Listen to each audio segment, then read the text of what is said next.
Hey everyone, my name is Ryan, and today I'm going to show you how to make a sidechain in Logic Pro 10. If you're into electronic music, you may have heard of this before but not known what it was or how to do it, so today I'm going to show you what all that's about. So here I have my beats, just 4 measures of them.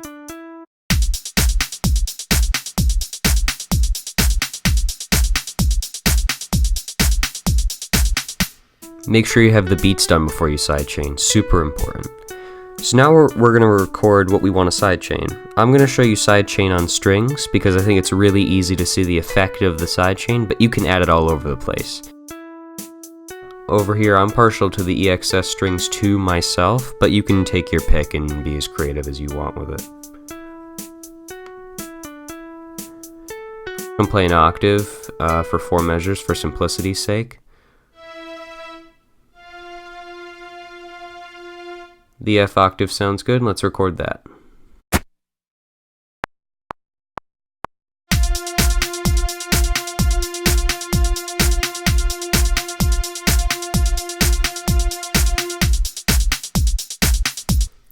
Great, now I just need to neaten these notes up in the piano roll here.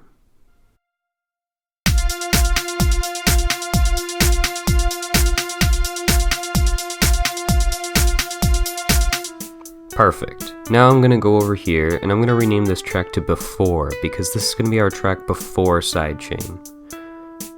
So I've just made a duplicate track named After because this is where I'll show you the difference after sidechain.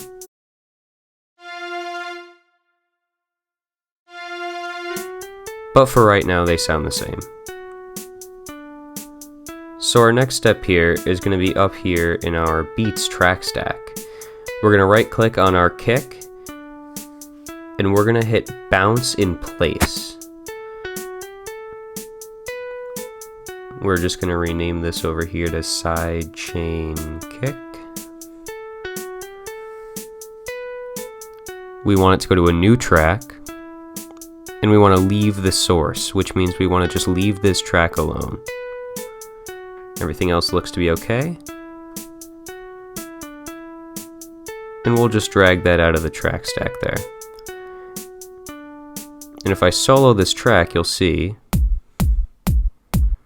it's just a bounced copy of the kick.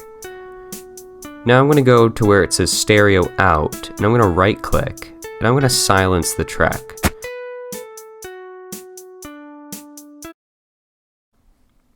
You'll see it's completely silent now, but just because it's silent doesn't mean we can't use it for something. So we're going to go ahead and close up our beats here. And now we're going to go ahead to our after track and we're going to send it to an empty bus. There's a lot of options to pick from here. I'll go with bus 7. Just make sure the volume on the bus is up. Now we'll go to our audio effects here and you'll see them on the bus 7 channel strip. And we're going to go ahead and add a compressor to the bus. I like the FET compressor myself, but you can pick whatever you want and experiment with it. So now we're going to go over here to sidechain, and you'll see it says none. We have no sidechain here. But if you go ahead and click this, you'll see you can hit sidechain kick. And we're going to listen to it, and it'll compress on the beat of the kick, which is exactly what sidechain is. So I'll go ahead and click this, and we'll see how it sounds.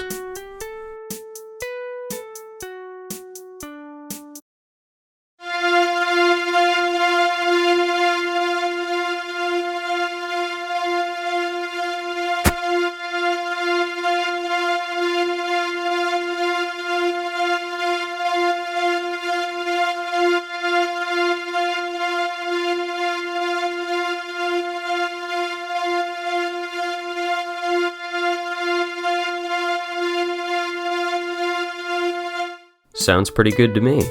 So now I'm going to show you the difference. So this is our track before sidechain.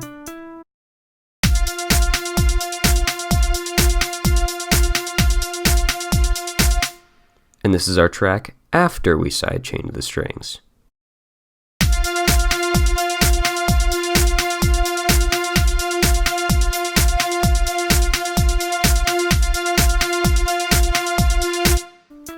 So you can really see the energy that it brings to a track, the difference that Sidechain can really make for you. And it's important to experiment with it, you know. I do it one way, but if you want to use a different compressor or change the parameters around, that's totally up to you. But the important thing is to keep creating.